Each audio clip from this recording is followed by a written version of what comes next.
Mais Paris-Chauny, il n'y a pas de commentaire hein, où on parle dessus ou quoi? Non, non, normalement, il a mis une musique. Il y a une musique, c'est tout. Ouais, bah, c'est un sujet comme ça, en Un musique. truc comme ça, d'accord. Pourquoi il n'a pas gardé les commentaires des mecs? Bah, ça recoupé, t'avais plus de sens dans les commentaires. Ah, il n'a pas pris avec les commentaires des mecs où ça avait du sens? Non, bah en fait, il a pris plusieurs morceaux, plusieurs blocs qu'il a mis bout à bout en fait. Bon. Et donc, c'est-à-dire qu'en fait, si il dit une phrase, elle va être coupée, ça n'a pas de sens. Bah oui, mais il aurait pu prendre la phrase et la mettre en dessous. Ouais. Je sais pas pourquoi il a mis de la musique, ça n'a pas de sens dans un résumé. Ouais, non. C'est pas un clip, quoi. Mais on peut en parler. Comme j'y étais, tu peux, si tu veux dire quelque chose. C'est l'ambiance, il y avait du monde, beaucoup de monde sur le parcours. C'est vrai, ça, pour ça, il y avait 245 coureurs et tout. Non, c'était... Je lance le jingle. Allez, vas-y. 35 secondes. T'as bien tous les sons, hein? J'ai bien votre micro, oui. Ok, bah alors quand tu veux.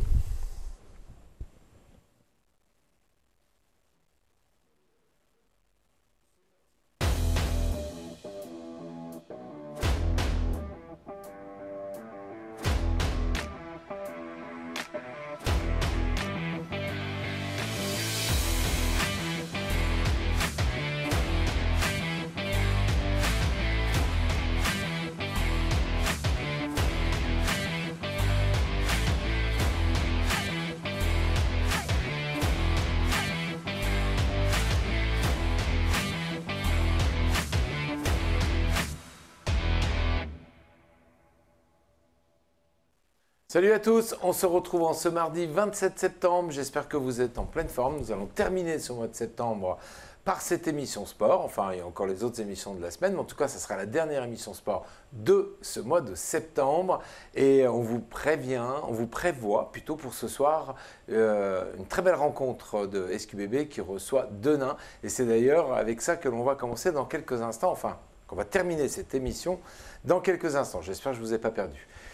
Salut Bernard, comment vas-tu? Tu m'as pas perdu, je suis là et content d'être là. Ah bah super. Salut Baptiste, Salut en pleine Bertrand. forme? Bah, ça va et toi? Ah bah en pleine forme. Alors je vous disais, on va découvrir ensemble le sommaire de cette émission et on terminera cette émission par la preview de SQBB qui reçoit Denain. C'est ce soir dans le cadre de la Leaders Cup, c'est deuxième rencontre de la Leaders Cup, premier pour SQBB. Quoi d'autre au programme Baptiste? Eh ben, on aura également l'avis du coach Sylvain Lautier de Nancy de la semaine dernière en Coupe de France, puisque ce soir c'est un derby. Un derby, ça ne se joue pas, ça se gagne, et forcément on aura besoin des supporters. Ce week-end, c'était l'événement du monde du cyclisme. C'était la rencontre, la course mythique Paris-Chauny. Vous avez pu le suivre en direct sur notre antenne. On revient sur cet événement. On aura également un tournoi d'échecs, le tournoi de rentrée organisé dans une brasserie saint-quentinoise par le club des Tours des Hauts-de-France.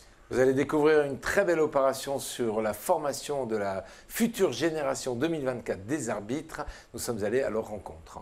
On aura également un retour sur la journée nationale du sport scolaire organisée la semaine dernière à Saint-Quentin, en collaboration bien évidemment avec l'UNSS. Ils ont très bien démarré leur saison, c'est le basket club de Chauny et on va revenir sur leur dernière rencontre. Et leur première victoire, et on aura également un sujet sur l'équipe réserve du TTSQ qui évoluait pour la première fois de leur histoire en Pro B. C'était samedi après-midi face à une belle équipe solide de l'Is-Lille. Voilà, ça c'est le menu de cette émission, ça vous va Bernard, ça te va? Très bien, Hein, très bien. Bon appétit, t'es prêt? Ouais, pas beaucoup de boxe, mais bon, c'est pas grave. Ah c'est pas grave, ça viendra. Allez, tout de suite on commence par le tennis de table.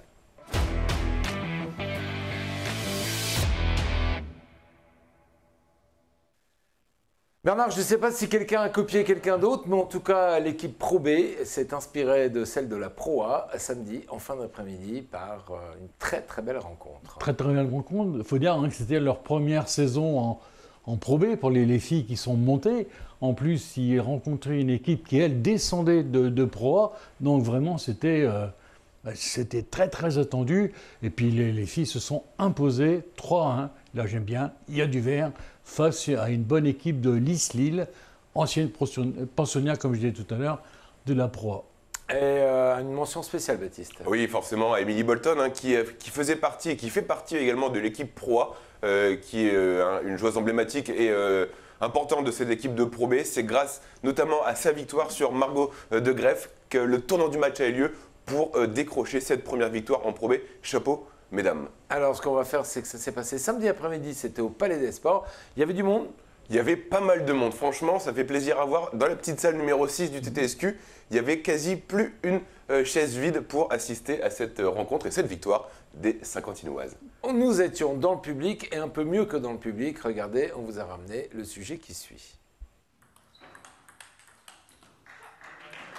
Quelques jours après l'équipe première du TTSQ, c'est au tour de la réserve de débuter une nouvelle saison samedi dernier, juste un étage en dessous, en Pro B.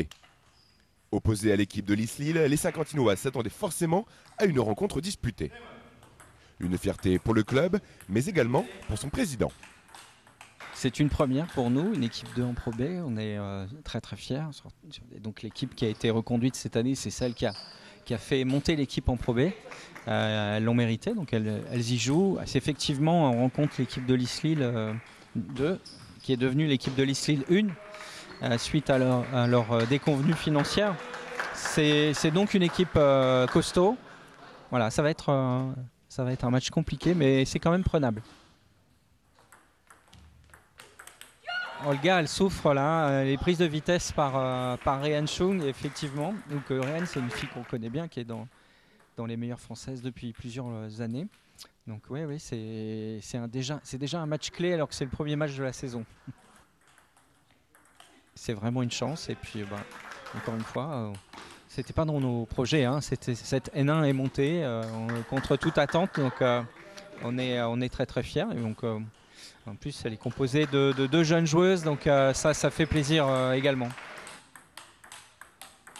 Les objectifs cette année, c'est accumuler de l'expérience pour les plus jeunes. Et puis le maintien, ce serait un bonus. En tout cas, elles en sont capables.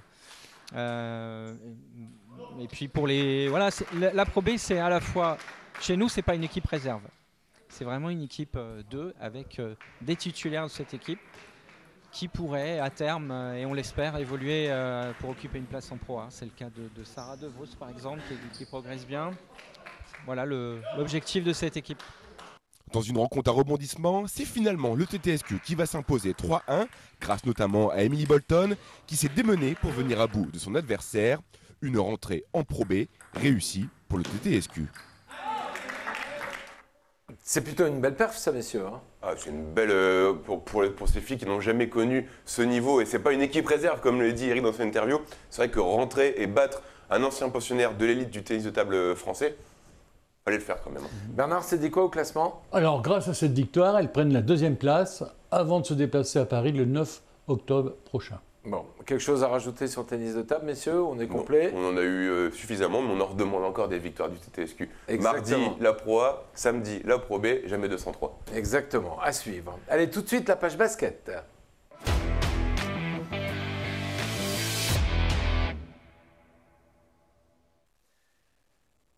Ça y est, Cheny a débloqué son compteur, Baptiste. Il était temps, après deux matchs avec 2 défaites, les hommes de Christophe Horn avaient forcément à cœur de s'imposer.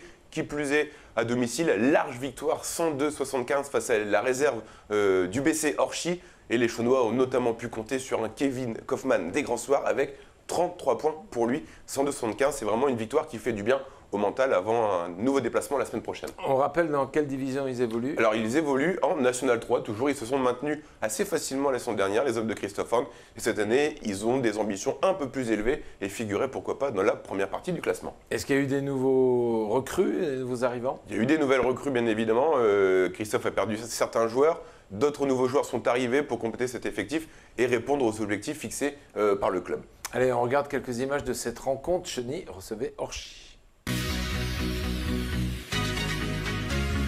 Première victoire à domicile et une première victoire de la saison. On a eu 2 premières rencontres assez difficiles où offensivement on a bien fonctionné, on a bien marché, mais malheureusement au niveau défensif, au niveau même un petit peu de l'état d'esprit collectif, je dirais, on n'a pas été du tout été bon. Donc là on avait à cœur forcément de montrer un autre visage et puis de lancer notre saison tout simplement. Donc on est bien rentré dans la partie, on avait des bonnes intentions défensives d'abord. Et ensuite ça nous a permis de dérouler en attaque face à une équipe d'Orchy qui qui a joué avec ses armes et qui a joué correctement, qui a été vaillante. Mais voilà, offensivement, on a encore été bon. Et quand on arrive à mettre la défense, l'envie, la grinta tous ensemble, ça fait une belle victoire pour ce soir. Allez, qui c'est qu'on remercie pour ces belles images? On va remercier forcément Christophe Horn, hein. Il est au coaching et également à la vidéo. Il m'a envoyé la vidéo du match et les interviews d'après-match. Merci, parce que c'est aussi comme ça qu'on peut parler des clubs sportifs. Quand on ne peut pas être sur le terrain, on a aussi des coachs qui nous servent des images sur un plateau. Alors, c'est une belle victoire. Est-ce qu'il y en aura d'autres? Ouais, c'est le moins qu'on puisse dire, et en tout cas, on l'espère. La semaine prochaine, c'est un déplacement du côté de Liévin qui ne s'est pas encore imposé cette saison en 3 rencontres. Donc forcément, avec la confiance qui s'est engrangée pour les joueurs de Chauny, ça peut le faire le week-end prochain du côté de Liévin. On l'espère. Et puis on aura peut-être encore des images grâce à Christophe. Je pense que si Christophe il voit le sujet ce soir, le week-end prochain, j'ai encore des images dans mon application. C'est sûr. Et puis on va aider Christophe à avoir un son de meilleure qualité. Vous avez dû tendre un petit peu l'oreille pour entendre. Vous allez voir, ça va s'améliorer. Allez, tout de suite, on passe à la page événements.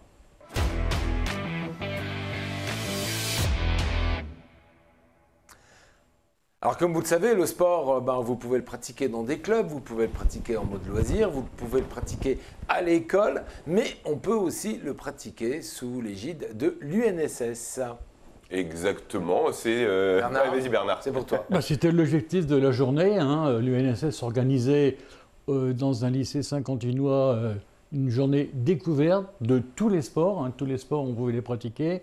Et puis vraiment, on voit les élèves en demande, les profs se font plaisir également, donc non, c'est vraiment très très bien pour le sport, et on dit toujours, le sport c'est l'école de la vie, et je crois que là, ça l'a encore prouvé.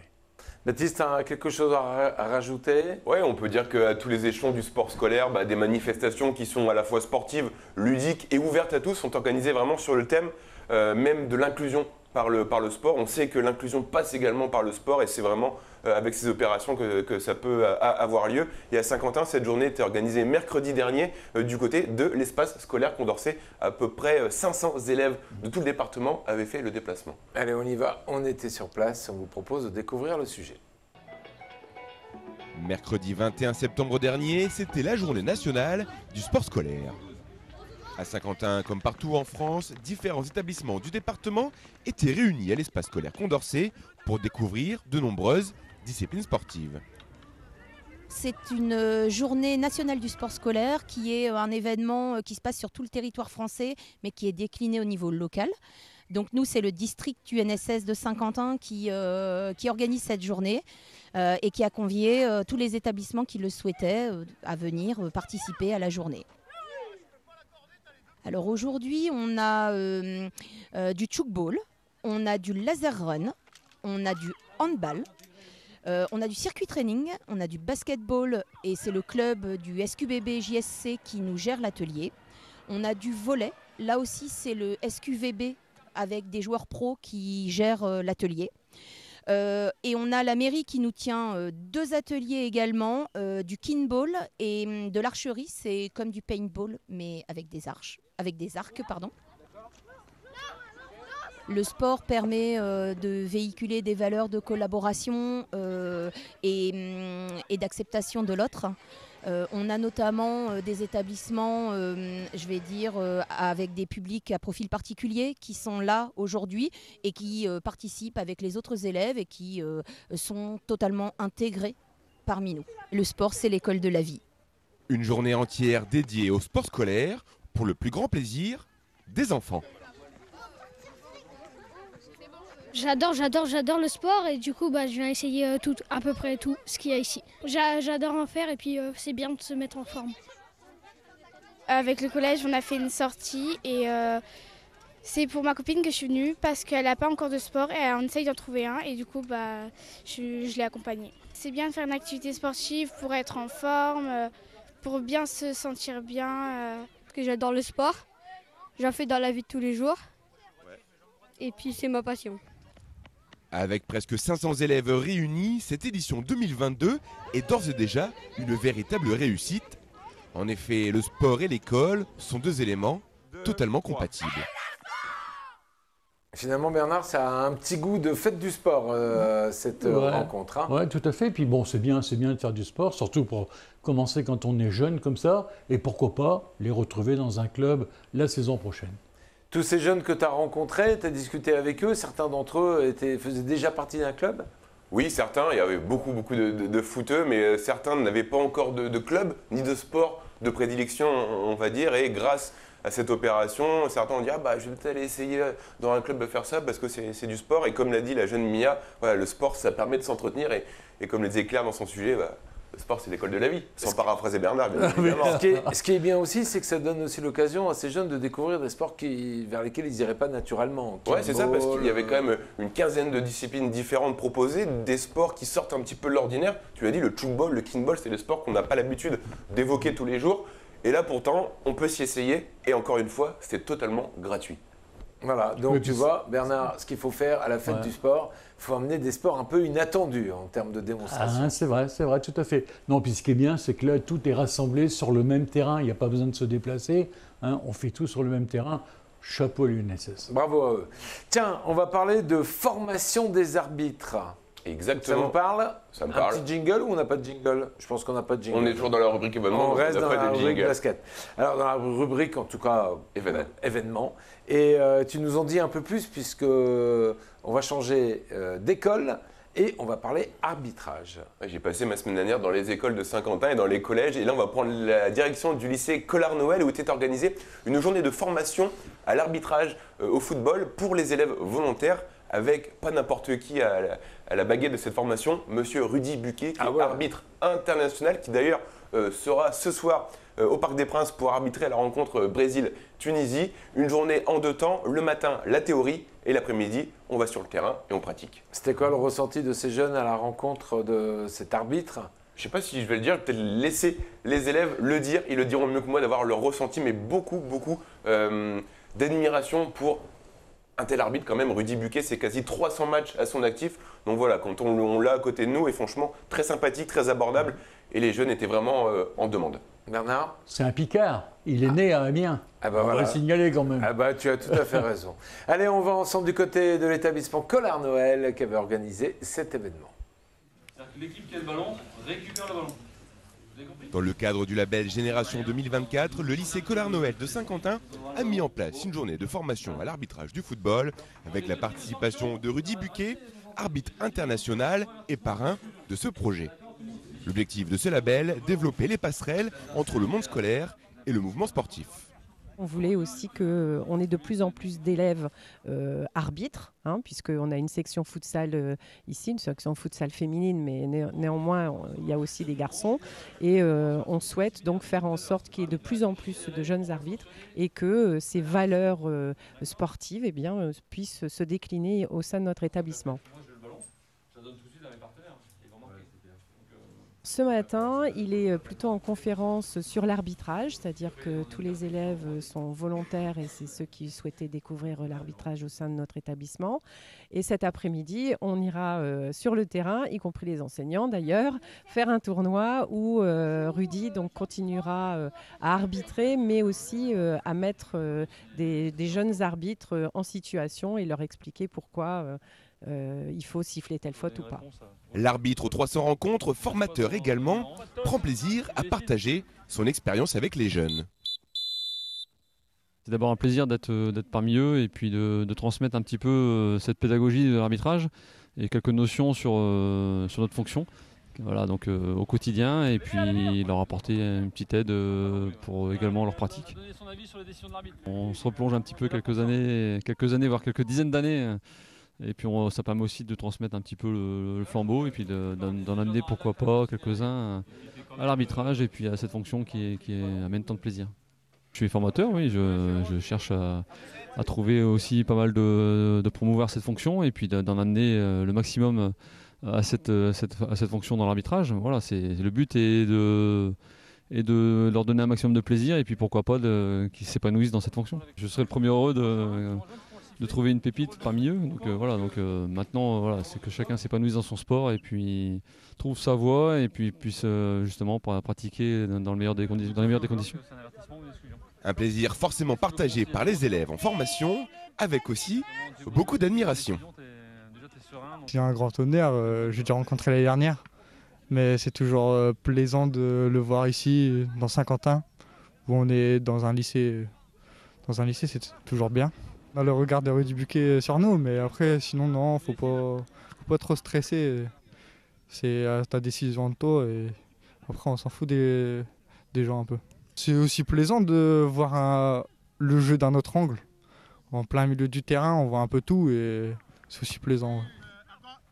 Oh oui, très impressionnant. Ça fait un peu réfléchir au niveau vision du jeu par rapport à d'autres équipes.